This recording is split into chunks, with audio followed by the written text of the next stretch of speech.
Admiral Kate Morrison stood at the observation window of the space station Vigilance. Her eyes tracked the darkness beyond Earth's orbit. She had been watching the stars for 30 years. Tonight, something was different. The sensors had picked up massive energy signatures near Jupiter. Ships, big ones, and they were heading toward Earth. Her communication officer rushed into the command center. His face was pale. "Admiral, we're receiving a transmission." "It's not human." Kate turned away from the window. "Put it on screen." The main display flickered to life. The image showed a creature that looked nothing like any animal from Earth. Its skin was dark gray and covered in thick scales. 4 eyes glowed red above a mouth full of sharp teeth. The creature wore armor that seemed to be made from black metal. When it spoke, the words came through translated by the computer. The voice was cold and hard. "Primitive species of the third planet. I am Supreme Hierarch Vexthor of the Krath Dominion. We have conquered 43 star systems. Your system will be the 44th. You have 72 hours to surrender. Refuse and we will destroy every living thing on your world." This is not a negotiation. This is a fact. The screen went dark. The command center was silent. Kate felt her heart pounding, but her voice stayed calm. "Get me Dr. Lisa Chang now and contact Captain Jake Sullivan. Tell him to get his ship ready for reconnaissance." Dr. Chang arrived within minutes. She was a small woman with sharp eyes and quick hands. She had spent her life studying languages. Now she would study an alien one. "I need everything we have on that transmission," she said before Kate could speak. "Audio, video, data packets, everything." "You'll have it," Kate promised. "But first tell me what you think. Are they serious?" Lisa looked at the dark screen where the alien's face had been. "Yes, they mean every word. This isn't a bluff. They've done this before, probably many times." Kate nodded slowly. She had expected that answer, but hearing it out loud made it real. Earth was facing extinction. She pulled up the tactical display. Red dots showed the alien ships. There were hundreds of them. The human fleet had 57 warships. The math was simple and terrible. Captain Sullivan's face appeared on a smaller screen. He was young for a ship captain, only 35. His dark hair was messy and his uniform looked slept in. But his eyes were alert. "Admiral, I heard. My ship is ready. What do you need?" "Get close to them," Kate said. "Not close enough to be a threat. Just close enough to scan their ships." "I need to know what we're facing," Jake grinned. It wasn't a happy smile. "You want me to poke the bear and see if it bites?" "Something like that." "Be careful, Jake. Careful is my middle name." Jake's smile faded. "Kate, are we really going to fight them?" Kate looked at the tactical display again. At the red dots that represented ships bigger and more powerful than anything humans had built. "I don't know yet. But I need information before we can make that decision." 12 hours later, Kate stood in front of the United Earth Council. Politicians from every nation filled the massive chamber. Some looked scared. Others looked angry. All of them looked at her, waiting for answers she didn't have. "The situation is clear," Kate began. "An alien force has entered our solar system. They have given us 3 days to surrender or face destruction. Our reconnaissance shows they have superior numbers and technology." A man in an expensive suit stood up. He was the representative from the European Union. "Then we should surrender. If we cannot win, why throw away lives?" Another voice called out.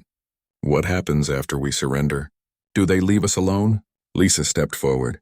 She had been studying the alien communications for hours without sleep. "No. Based on their transmission patterns and what little we can decode from their data, the Krath don't take prisoners. They strip mine planets for resources. They terraform worlds to match their biology. If we surrender, they will still kill us. It will just take longer." The chamber erupted in noise. People shouted. Some demanded more proof. Others called for immediate military action. Kate let them argue for a few minutes, then raised her hand. The room slowly quieted. "We have a choice," she said. Her voice was steady and calm. "We can surrender and hope they show mercy. Or we can fight and hope we're smart enough to survive. I cannot make this choice alone. This is a decision for all of humanity." The debate went on for hours. Kate watched and listened. She saw fear in every face. Fear was normal. Fear was human. But she also saw something else. A spark of anger. A refusal to accept the inevitable. Humans had faced extinction before. Ice ages, plagues, wars. Every time they had survived by fighting back. While the politicians argued, Jake was out in the darkness of space. His ship, the Horizon Runner, was small and fast. It crept closer to the alien fleet. His sensors swept over the massive vessels. Each Krath ship was 5 times bigger than the largest human warship. Their hulls glowed with energy shields. Weapons bristled from every surface. Getting good readings, Jake's sensor officer reported. Their shields are strong, but they have a pattern. Cycles every 43 seconds, Jake nodded. Copy everything. Every detail might save lives later. An alarm suddenly blared. Captain, they're scanning us. Jake's hand hovered over the controls. Do they see us as a threat? Negative. The scan was brief. They're not even targeting us. Jake felt a cold anger in his chest. The aliens had seen his ship and dismissed it. They didn't consider humans a threat. Not even worth destroying. He turned his ship around and headed back to Earth. Let's show them what a mistake that was, he muttered. Back on the station, the council was still debating. Kate had heard enough. She had listened to every argument. She had weighed every option. Now it was time to decide. She stood up and walked to the center of the chamber. Her boots echoed in the sudden silence. I've heard your concerns, she said. All of them are valid. Surrender might buy us time. It might even save some lives in the short term. But I cannot accept that our species ends on our knees. She looked around the chamber. The Krath think we're primitive. They think we'll roll over like every other species they've conquered. They're wrong. Humans don't give up. We never have.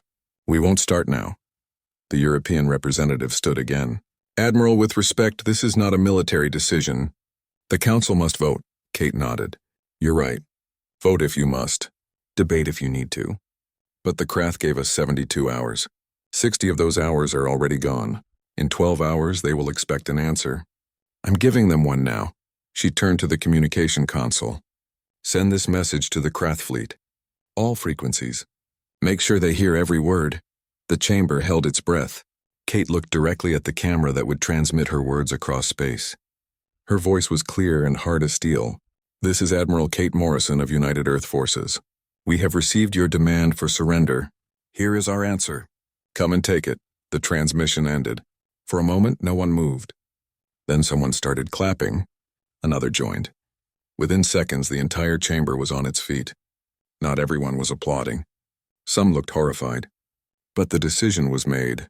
Kate walked out of the chamber. Lisa was waiting in the hallway. That was either the bravest thing I've ever seen or the most foolish, the linguist said. Maybe both, Kate admitted. Can you crack their communications? If we're going to fight, we need every advantage. I'm close. Their encryption is complex, but it has patterns. Give me 24 hours. Kate's communication device buzzed. It was Jake. Admiral, I'm back. You need to see this data.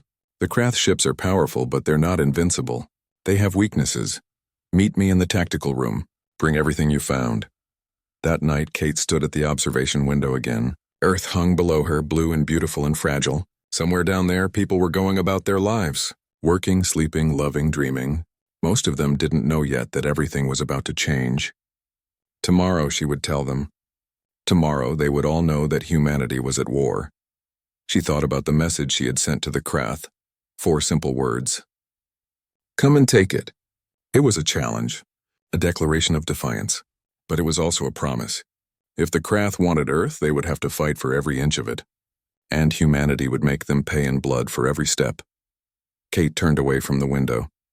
There was work to do, ships to prepare, weapons to ready, strategies to plan.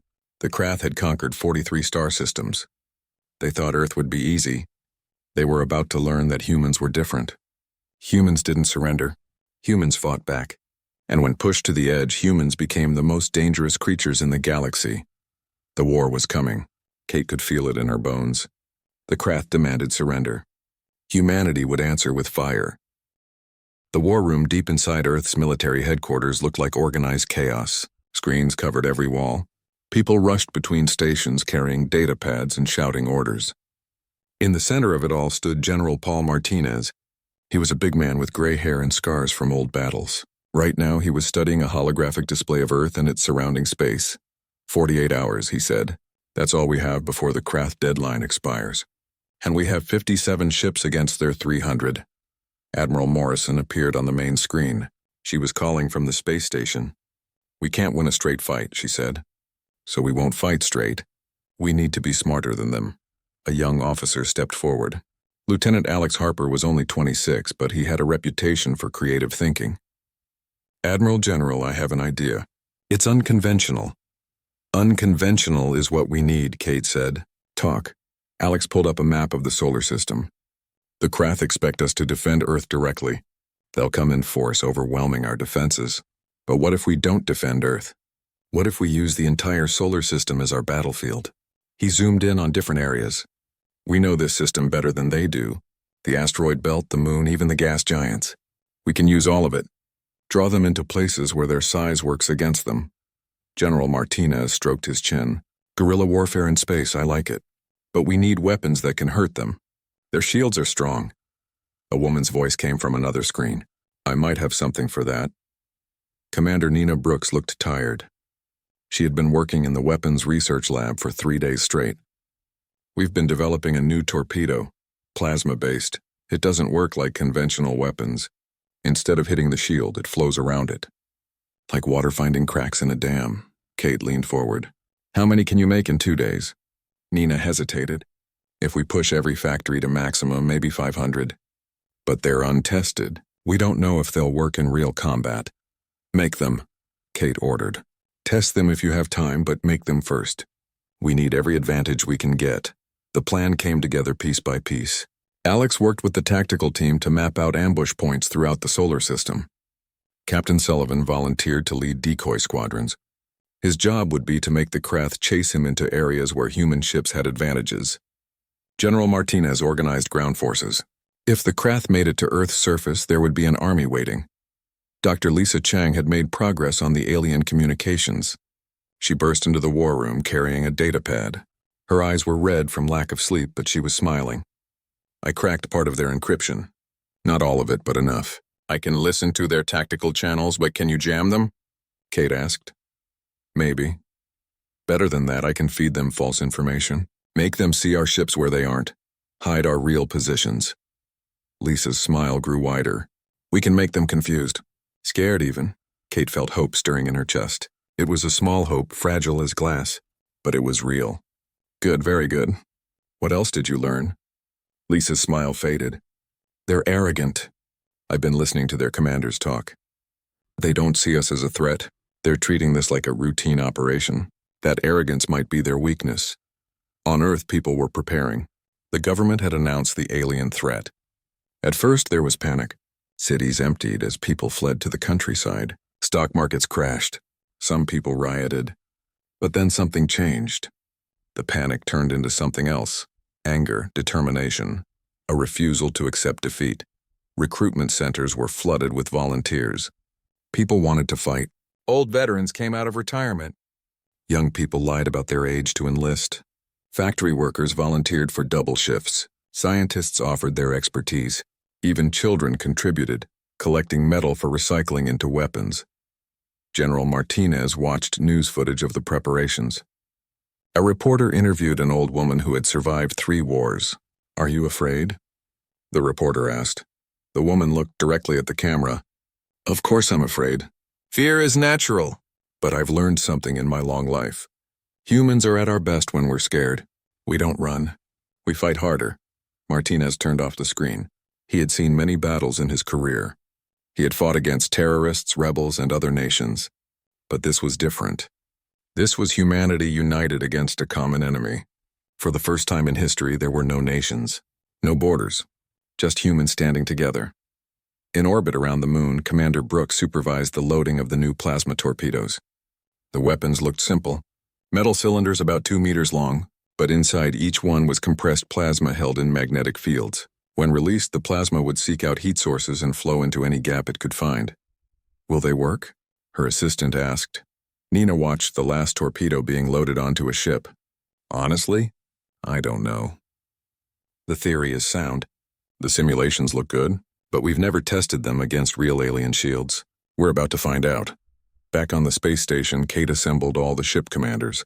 Their faces filled dozens of screens. Some were old friends. Others were strangers. All of them looked determined. She could see fear in their eyes too, but it was controlled fear. Useful fear. In 20 hours, the Krath deadline expires, she began. They will come expecting easy victory. We're going to disappoint them. You all know the plan. You know your positions. Most importantly, you know why we're fighting. Not for glory. Not for territory. For survival. For every human who has ever lived and everyone who will live in the future. She paused, looking at each face. Some of us won't survive this battle. Maybe none of us will. But we will make the Krath remember us. We will make them pay for every inch of space they take. And maybe, just maybe, we'll show them that humans are not prey. Captain Sullivan spoke up. Admiral, we're ready. Just give the word, Kate nodded. The word is given. All ships to battle stations. Lieutenant Harper, coordinate the decoy squadrons. Dr. Chang, prepare the electronic warfare systems. Commander Brooks, distribute the plasma torpedoes. General Martinez, ready the ground forces. Everyone knows their role. Do your duty, do it well, and come home alive if you can. The screens went dark as commanders returned to their ships. Kate was alone in the command center. She walked to the observation window. Beyond the glass, she could see the human fleet forming up. The ships looked small against the vastness of space. Fragile, but each one was crewed by people who refused to give up. Her thoughts drifted to her family. She had a daughter on Earth, 23 years old, working as a doctor. Kate had spoken to her earlier. Come home, her daughter had said. Let someone else fight this battle. Kate had smiled sadly. I can't, this is where I belong. If I run now, what kind of world am I leaving you? I'd rather die fighting than live knowing I ran when humanity needed me. Her daughter had cried, but she understood. That was the thing about humans. When pushed hard enough, they always understood. They always found the courage to do what needed to be done. The countdown timer on the main screen showed 18 hours remaining. Kate used the time to check every detail of the battle plan. She reviewed ship positions, weapon inventories, communication protocols. She studied the Krath formation that Jake had observed. She looked for weaknesses, angles of attack, anything that might give humanity an edge.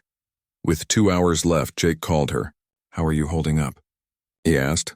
I'm scared, she admitted. There was no point in lying.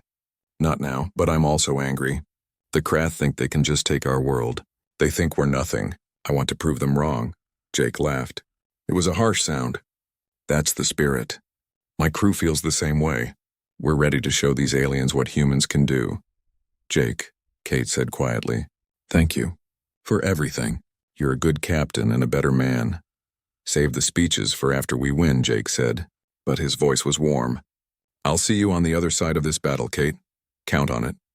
The final hour crawled by. Kate broadcast a message to every human in the solar system. This is Admiral Morrison. In minutes, the Krath will attack. We are outnumbered. We are outgunned, but we are not defeated. Remember what we fight for. Remember who we are. We are human. We do not surrender. We do not break. Today we show the galaxy what that means. The timer reached 0. For a moment, nothing happened. Then sensors detected movement. The Krath fleet was advancing toward Earth. 300 ships moving in perfect formation. They looked unstoppable. Kate took a deep breath. All ships, this is it. Execute Battle Plan Alpha, and may whatever gods are watching have mercy on us all. The human fleet began to move. Not forward to meet the enemy, but in different directions, scattering like leaves in wind. To the Krath, it must have looked like retreat. Like cowardice. They were about to learn that sometimes humans retreat not because they're afraid, but because they're smart. And smart was more dangerous than brave. Kate watched the tactical display. Red dots for enemy ships, blue dots for human vessels. The red dots advanced confidently. The blue dots danced away, leading them deeper into the solar system. Into the trap the war had begun. Humanity's survival hung in the balance. But Kate Morrison felt something she hadn't expected. Not just fear or anger, but hope, real genuine hope. Because the Krath had made one critical mistake. They had underestimated humanity. And that mistake was going to cost them everything. The first Krath ships entered the battle zone with confidence. Their commander, war leader Thrakesh, watched the human vessels scatter and felt satisfaction. These primitives were running already. This would be over quickly. He ordered his vanguard forward. 30 of the Krath's finest warships accelerated toward Earth. Admiral Morrison watched from the space station. The Krath were taking the bait. All decoy ships execute retreat pattern Delta. Lead them past the moon. On the bridge of the Horizon Runner, Captain Sullivan gripped his controls. His ship was among those fleeing toward Luna. Behind him, massive Krath vessels gave chase. Their weapons fired, but Jake's pilots were better. They dodged and weaved, staying just out of range. "Keep them interested," Jake said to his squadron. "Don't make it look too easy. Let them think they're about to catch us." The Krath pursued eagerly. War leader Thrakesh was already planning his report to Supreme Hierarch Vexthor. The conquest of Earth would be complete within hours. The humans were cowards, just like every other species the Krath had encountered. Then everything changed. As the Krath ships passed the moon, hidden batteries activated. Thousands of missiles erupted from concealed launchers. The space around Luna became a storm of fire and metal. Conventional warheads smashed against Krath shields. The shields held easily, but the explosions created a massive cloud of debris and sensor interference. "Now," Commander Brooks shouted from her control station. "Launch the plasma torpedoes." The new weapons streaked through the debris field. Their energy signatures were masked by all the conventional explosions. The Krath didn't see them coming until it was too late. The plasma torpedoes reached their targets and did exactly what Nina had designed them to do. They flowed around the shields like water finding cracks in a dam. 3 Krath ships died in seconds. Their hulls melted as plasma burned through armor. The ships exploded, sending debris flying in all directions. 2 more ships took critical damage, their systems failing as heat overwhelmed cooling systems. War leader Thrakesh stared at his displays in shock. 5 ships gone. Just like that. How is this possible? The humans were supposed to be primitive. Their weapons shouldn't be able to penetrate Krath shields. Adapt shields, he roared. Modify frequencies to block the new weapons. The Krath were fast learners.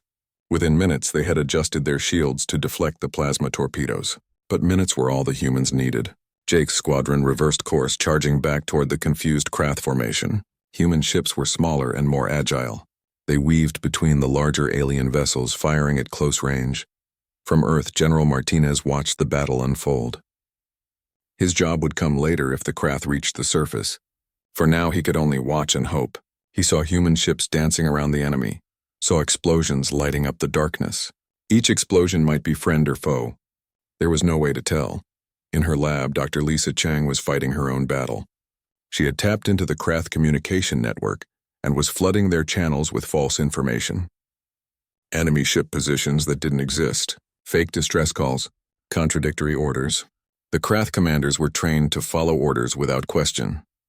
Now that training worked against them, 2 Krath ships received orders to fire on coordinates that Lisa had provided. They obeyed immediately. The coordinates pointed at other Krath vessels. By the time the commanders realized the mistake, it was too late. Friendly fire tore through 2 more alien ships. War leader Thrakesh was no longer confident. He was angry and confused. How were these primitives doing this? He tried to contact his other commanders, but the communications were chaos. Orders were being countermanded. Ships were reporting enemies that sensors couldn't detect. Something was very wrong. "Pull back," he ordered. "Regroup and assess." But pulling back was harder than advancing. Jake's squadron harassed them every step of the way.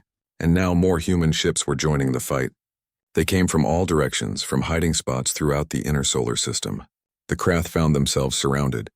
Kate watched the tactical display with grim satisfaction.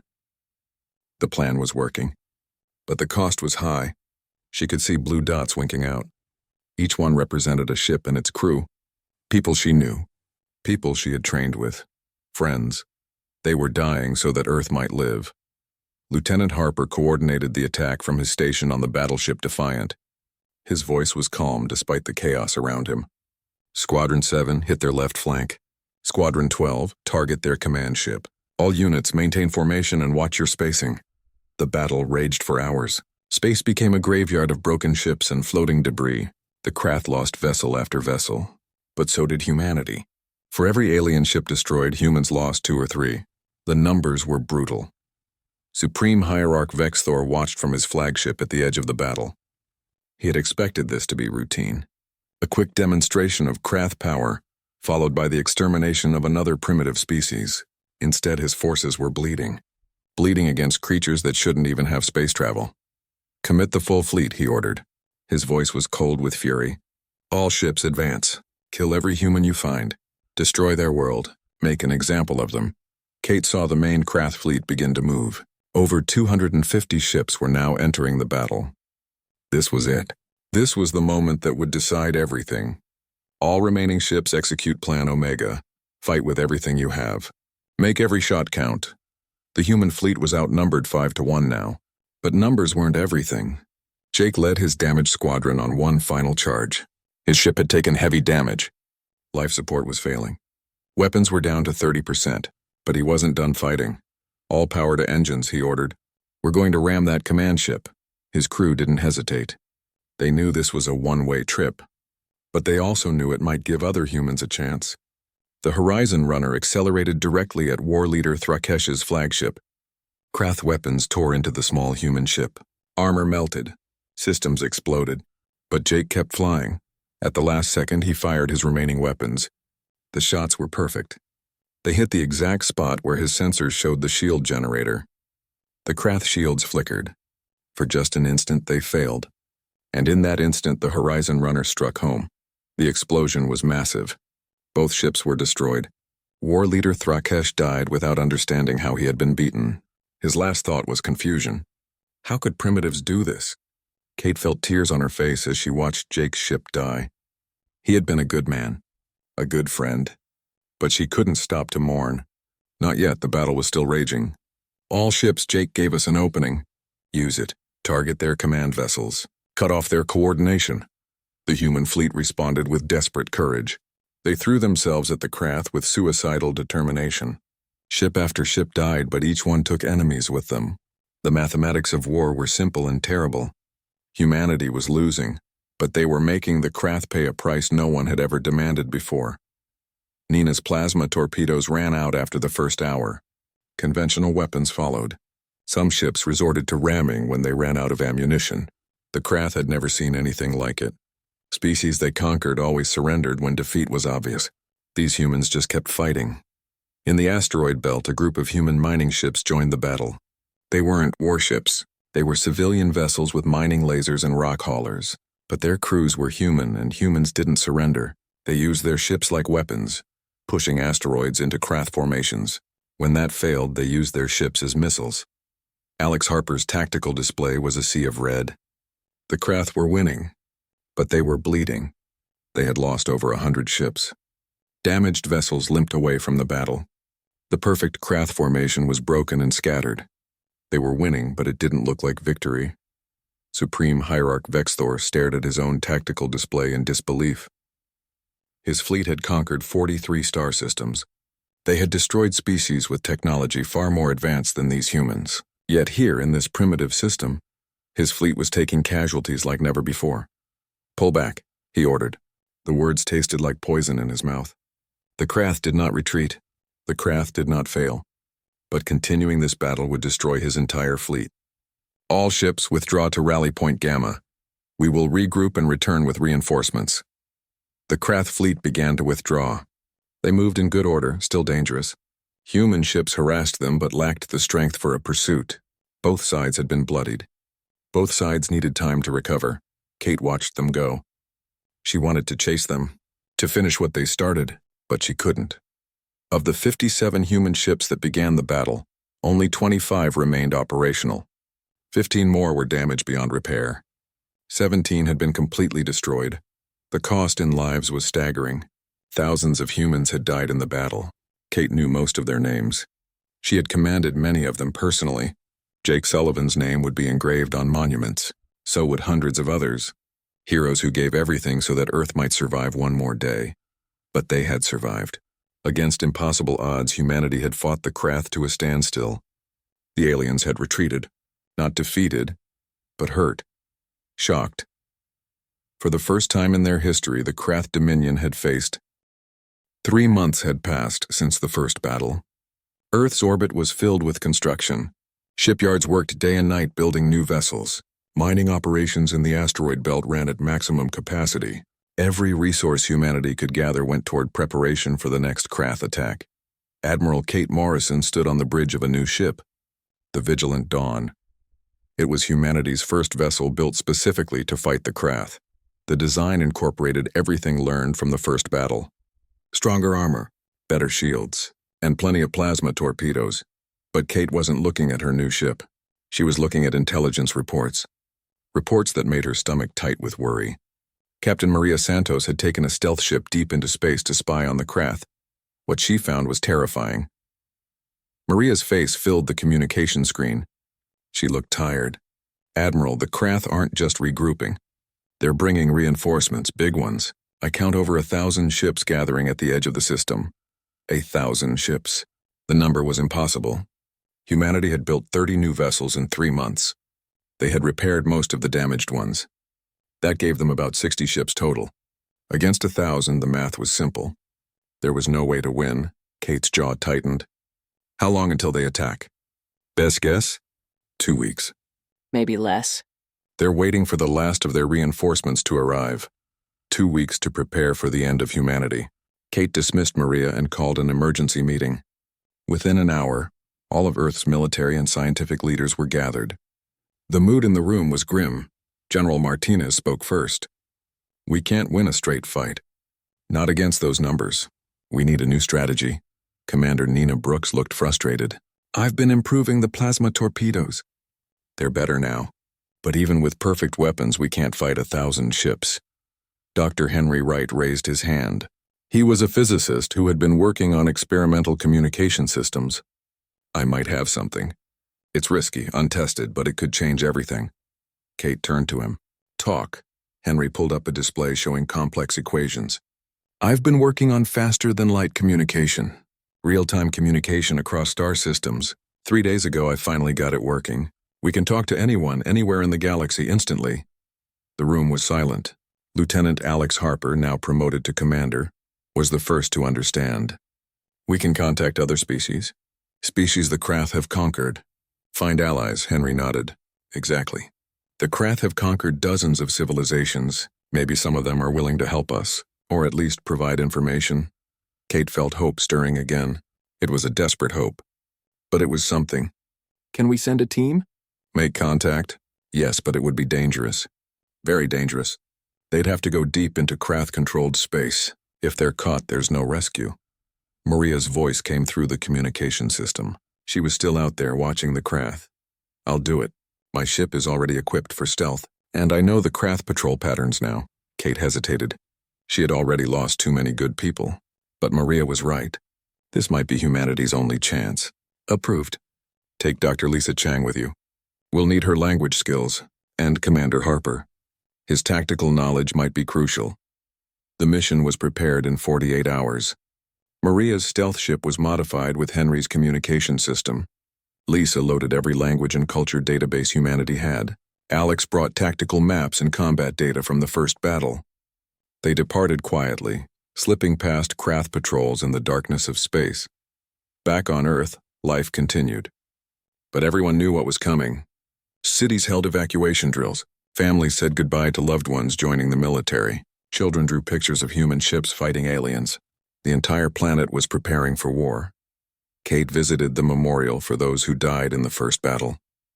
Thousands of names were engraved on black stone. She found the name she was looking for. Jake Sullivan. Captain. Hero. Friend. She placed her hand on the cold stone. We're going to need another miracle, Jake, she whispered.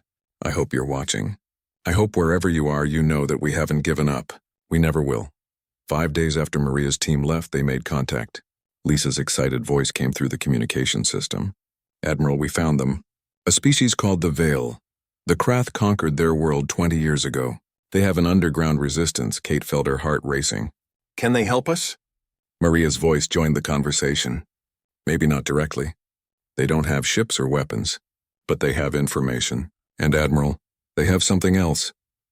Hope. They've been listening to broadcasts about our battle.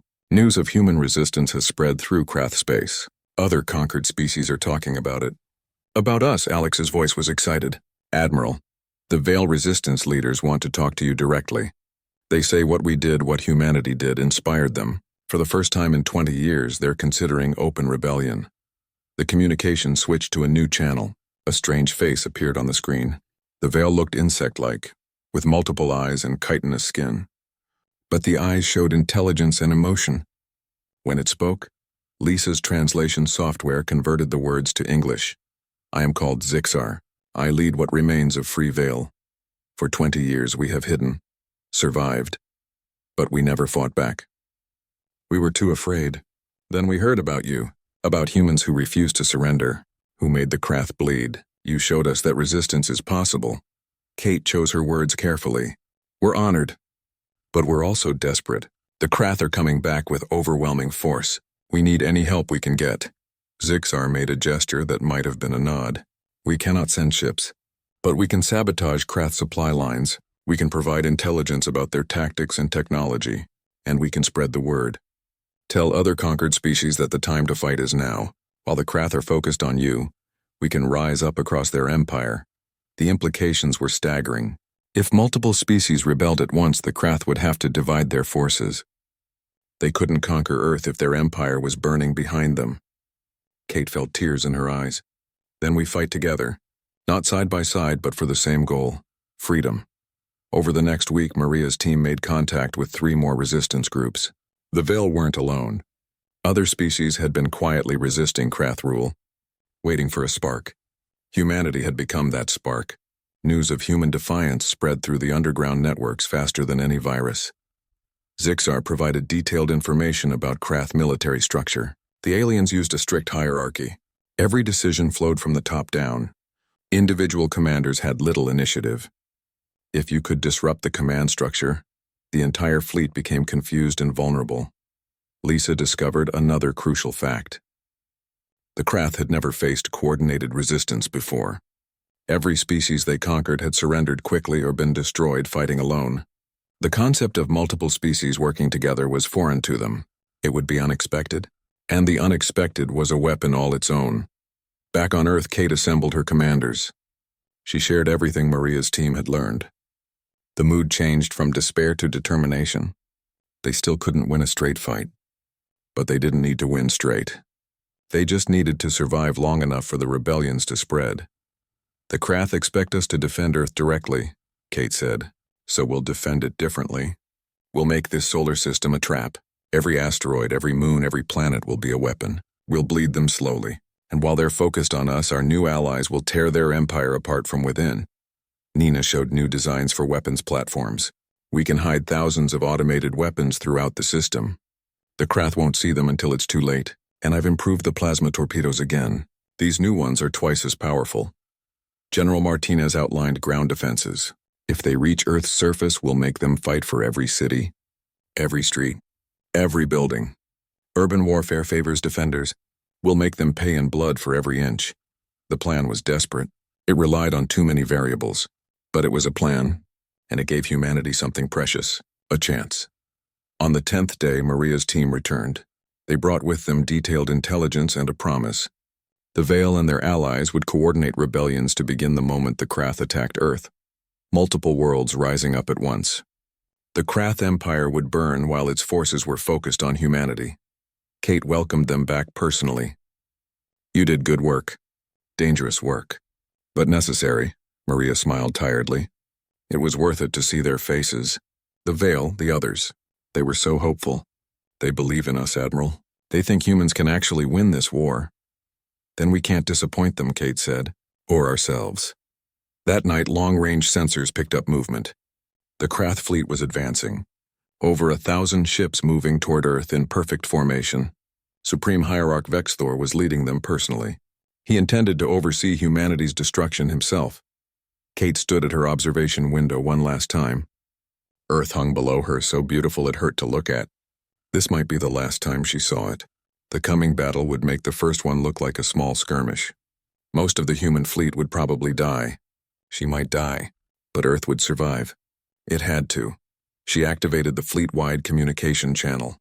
Her voice reached. The Krath war fleet filled the sky. Over 1,000 ships arranged in perfect formation. From his flagship, Supreme Hierarch Vexthor looked at the small blue planet ahead. Earth, the humans' world. Soon it would be nothing but ash and memory.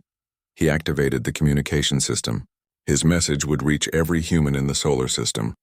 Primitive species, this is your final chance. Surrender now and become slaves.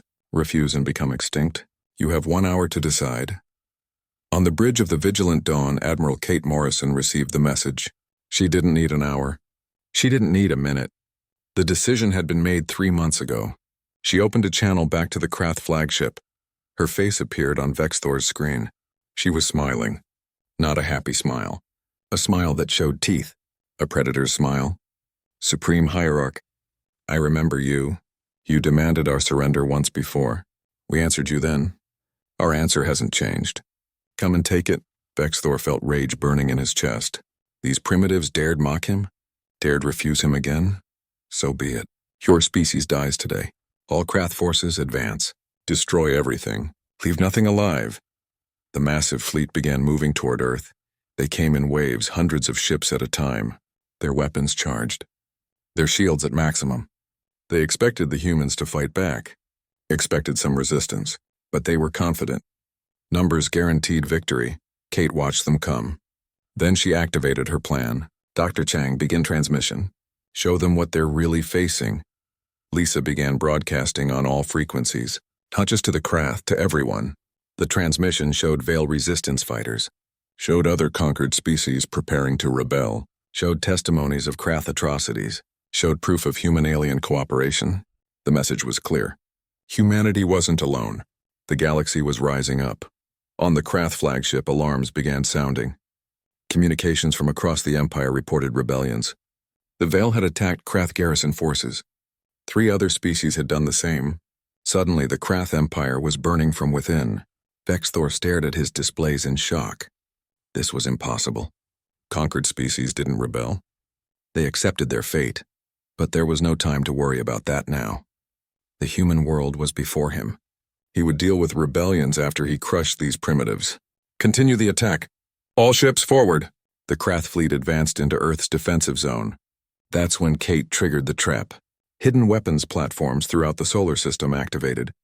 Thousands of automated guns and missile launchers that had been invisible suddenly opened fire. The space around the Krath fleet exploded with weapon impacts. Commander Nina Brooks watched from her station. Plasma torpedoes away. All batteries firing. The improved plasma weapons streaked toward their targets. The Krath had adapted their shields after the first battle. But Nina had adapted the torpedoes too. They punched through the modified shields and melted Krath hulls. 10 ships died in the first volley. Then 20 more. The human fleet joined the attack. 60 ships against 1,000. But they weren't fighting alone. The hidden platforms provided covering fire. Lisa's electronic warfare created chaos in Krath communications, false orders, fake targeting data. Confusion spread through the alien formation. Vexthor tried to maintain control, but everywhere he looked, his forces were taking damage. And worse, news kept coming from across the Empire. More rebellions, more attacks. His commanders were screaming for reinforcements. But all his reinforcements were here, fighting humans. Captain Maria Santos led a squadron of stealth ships deep into the Krath formation. They targeted command vessels, small human ships darting between the larger alien ones, firing at close range where Krath weapons couldn't track them effectively. It was dangerous. It was desperate. But it worked. Commander Alex Harper coordinated the human fleet from his tactical station. His voice was calm despite the chaos. Squadron 3, hit their left flank. Squadron 7, protect the weapons platforms. All units target their command ships. Cut off their coordination. The battle raged across the entire solar system. Near Mars, a group of Krath ships tried to flank the human defenses. They ran into automated mines that General Martinez had personally placed. The explosions crippled a dozen vessels. Near Jupiter, more Krath ships chased human squadrons into the gas giant's radiation belts. The human ships were shielded. The Kraths weren't designed for it. They took heavy damage, but the Krath were learning. They adapted. They modified their tactics. They stopped advancing blindly and began fighting smart. The tide of battle shifted back and forth. Human ships died. Krath ships burned. Space became a graveyard. Kate knew they couldn't keep this up forever. The humans were outnumbered. Eventually, numbers would win, unless she could break the Krath command structure completely. She studied the tactical display, looking for Vexthor's flagship. There, a massive vessel at the center of the Krath formation. Protected by layers of escorts, she opened a private channel to Maria. Captain Santos, I need you for a special mission. A suicide mission. Are you willing? Maria's laugh came through clear and strong. Admiral, every mission today is a suicide mission. What do you need? I need you to kill Vexthor. His flagship. If we take it out, their entire fleet loses coordination. Without him giving orders, they'll fall apart. Understood. Gathering my squadron now. This is for Jake and everyone else we've lost. Maria assembled 6 stealth ships, small fast vessels crewed by volunteers who knew they weren't coming back. They plotted a course through the thickest part of the battle. Through the chaos and destruction, toward the heart of the Krath fleet, Kate created a distraction. She ordered the entire human fleet to concentrate fire on one section of the Krath formation. It looked like a desperate final push. The Krath reinforced that area, pulling ships from other positions, including some of the escorts protecting Vexthor's flagship. Maria's squadron slipped through the gap. They flew through debris fields and past burning ships. Krath sensors swept over them but didn't quite detect them. Stealth technology wasn't perfect, but it was good enough. They got close, very close, then alarms screamed. The Krath had spotted them. Escort ships turned toward the small human vessels. Weapons fired. Maria's squadron scattered, each ship taking a different approach angle. 3 died immediately, consumed by Krath weapons fire. 2 more took critical damage and fell back. Maria's ship was alone now. Damaged, systems failing. But she was close enough. She could see Vexthor's flagship. Could see the command bridge where the Supreme Hierarch stood. She thought about Earth, about her family, about humanity's future. Then she armed every weapon she had left. For humanity, she whispered. Then she punched the engines to maximum. Her ship accelerated directly at the flagship. Krath weapons tore into her vessel. But she kept flying, kept pushing forward. At the last second, she released all her plasma torpedoes. They struck the flagship's shields just as her ship impacted. The combined force overwhelmed the shields. Her ship punched through and detonated inside the flagship's hull. The explosion was massive. It tore through the flagship's core systems. Supreme Hierarch Vexthor had one moment of realization. The humans had beaten him. Not with superior technology, not with greater numbers, but with courage and determination he couldn't understand. Then there was nothing but fire. Kate watched the flagship die. She felt tears on her face. Maria had been a good officer, a good person, another name for the memorial, another hero who gave everything. But Maria's sacrifice worked. Without Vexthor, the Krath fleet fell into chaos. Krath ships began receiving conflicting orders. Some commanders tried to take charge. Others retreated. Many just stopped, uncertain what to do. The perfect formation broke apart, and the human fleet struck hard.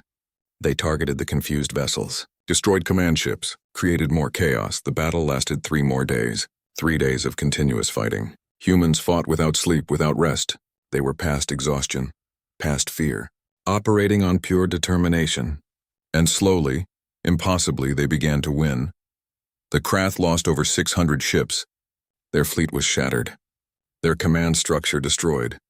And across their empire, rebellions were succeeding. 20 worlds had thrown off Krath rule. The empire was collapsing from within. The remaining Krath ships withdrew.